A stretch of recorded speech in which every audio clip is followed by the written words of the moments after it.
We're joined by Syracuse University head coach Jim Boeheim and student athlete C.J. Fair, by Moussa, Keita. Same format as after games. Coach will open with a statement, then questions only for our student athletes after that till we release them, and then further questions for Coach Boeheim.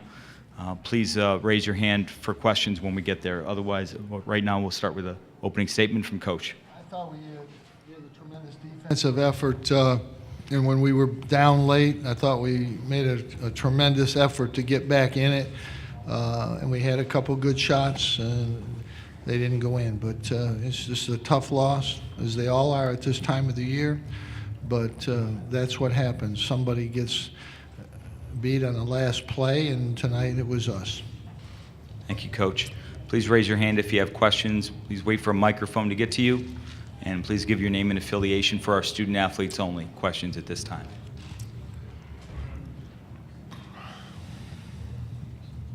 Yeah, go ahead. Sorry.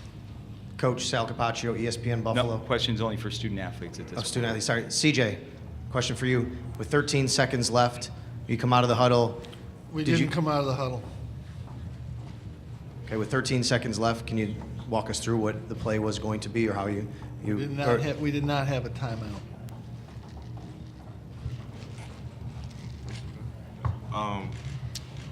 When we got possession of the ball, we just wanted to space the floor and try to penetrate and get a good opportunity, and we missed, so we had to foul after that.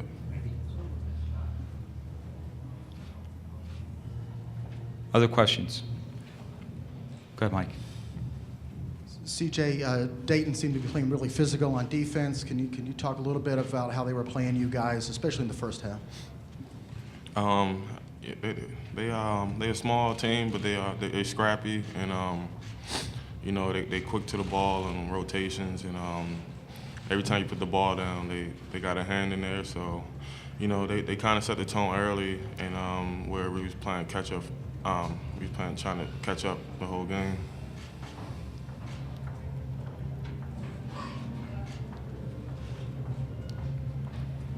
Other questions? Go ahead, Mike, and then we'll come over here after that. Go ahead, Mike. Mike Waters with the Syracuse Post-Standard. Baye, you didn't play a lot tonight, but after every timeout, after every huddle, it seemed like you were gathering the guys and talking to them. What were you telling them? Every time, doesn't matter I'm on the floor or not, I'm just trying to motivate them and try to get them, make the right play, and we just motivation every single time. Over here. Go ahead, Mike. Question for CJ. Talk about the defense that they threw at you early and they kind of threw you off a little bit, but was it different than any other defense you've seen this season? Was it because of their size, or was there anything different about what they did as opposed to what you've seen all season? No, it's not anything different. It's just we didn't react good to start the game off. We didn't come out aggressive on offensive end, but we kind of got ourselves together, but it was kind of too late. One or two possessions too late.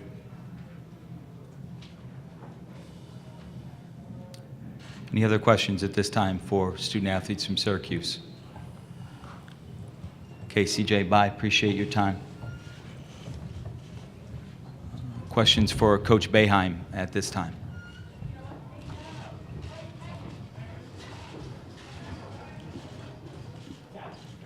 Go ahead. Adam Bodini, WGRZ Buffalo. Jim, just talk about the night offensively, if you could. I guess under 40% shooting and over 10 from beyond the arc. Well, in our games that we've lost this year, we haven't shot it particularly well, and tonight was no exception. I thought after the slow start, and particularly in the second half, I thought we were getting, the shots you got to get. We got good shots. The only thing we could make was a layup, and it's not easy to get layups against a good defensive team. And we did. We broke through. CJ got to the basket for 2 or 3. And then the next possession, we settled for a jump shot. And if you're shooting the ball, it's okay. But after 30 minutes, if you figured out you're not making jump shots, I think we needed to keep driving the ball, even though it's hard to do. But we took 2 or 3 jump shots when we had the lead. And you've got to keep driving it at that stage. And with 13 seconds to go, we wanted to get it to Tyler and drive the ball. We've just driven the ball for 3 baskets, and I don't know why he settled for the jump shot. There was plenty of time. He had space. I'm not sure why. The last shot was a great shot. I mean, that was the right play. Chance to win the game. You don't have enough time to get to the basket.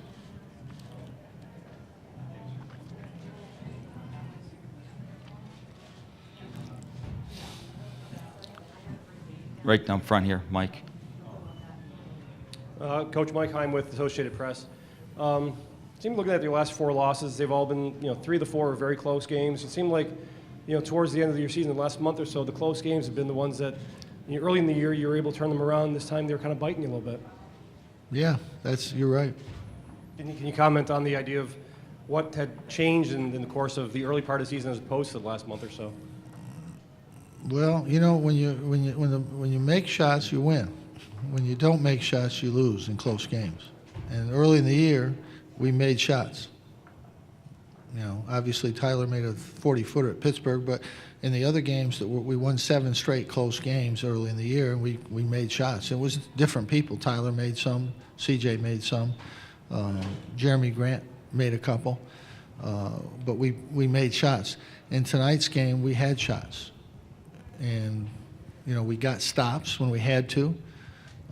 Made a couple of great defensive plays down there to get stops. Made a great play on our press to get them to step out of bounds. So we made the defensive plays that we needed to make, plus, but we didn't make a shot when we had to. And did you feel that Tyler shot at the end that you were due to get that one? I mean, you were 0 for 9 at that point from 3-point. It's almost like you were overdue for it. There's a lot of guys in Vegas that think that too. They go home with nothing. That was a good shot. I had no problem with that shot. Some of his other jump shots were not good decisions. Sorry, Coach. Mike. Coach, Mike Catalano, WHM Rochester. There's going to be a lot of focus on maybe on what your team did not do. But can you talk about Dayton beating Ohio State down the stretch, beating you guys down the stretch? Talk about what they did so well in these last couple of games. I'm not going to talk about Dayton. Why would I do that?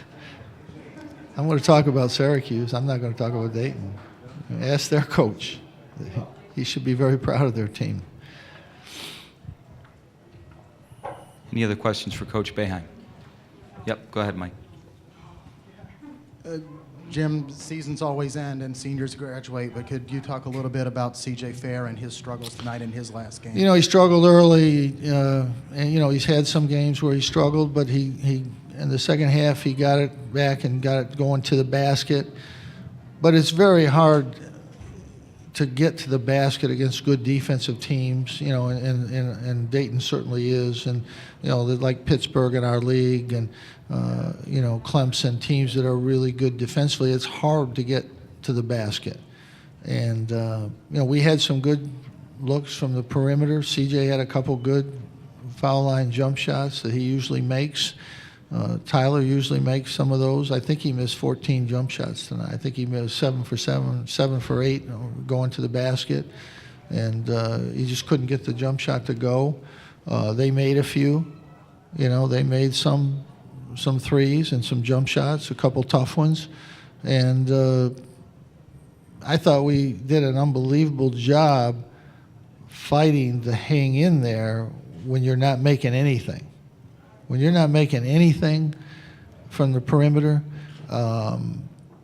it's hard. It's a hard game. I thought, we finally got to the basket. Mike got there, Tyler got there, CJ got there, and but sooner or later to win, usually you got to make something from the perimeter, and you can give Dayton credit, and that's good.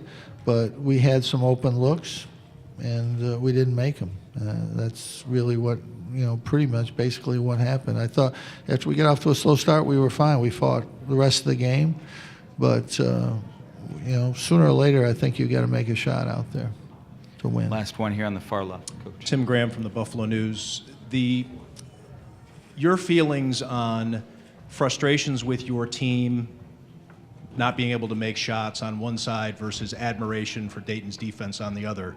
Where would the needle be? I don't talk about the other team. I mean, everybody in this tournament plays good defense. You can't get here without playing good defense, and they play good defense, as did Ohio State yesterday.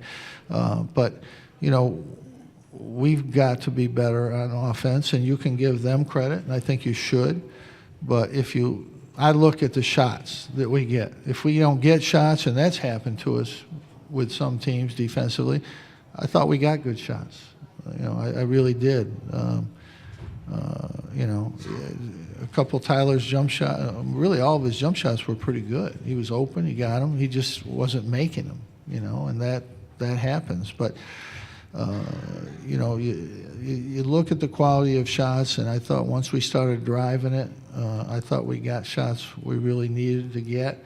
I mean, you know, we missed a couple layups. Rock missed one. I mean, we missed a couple easy shots around the basket. That happens. But overall, you know, it's very hard to win making layups, and that's all you're making against a good defensive team. That's very difficult to do. And you know, at some point in time, you know, you need to knock something down from the perimeter, and we didn't. You know, it was just not a good offensive game for us. And you know, and you can give credit to the defense in that case too. And our defense was good. But, how much does coaching become psychological on nights when the shots aren't falling, as opposed to X's and O's? Well, you just try to drive the ball. That's all you can do in those situations, and we did. We tried to just drive the ball, and we finally did. We got probably 8, 9, 10 layups in the second half because we did drive the ball. But it's hard to get enough to do that. And if the other team makes 5 or 6 threes, and you make 5 or 6 layups, you're 6 points down.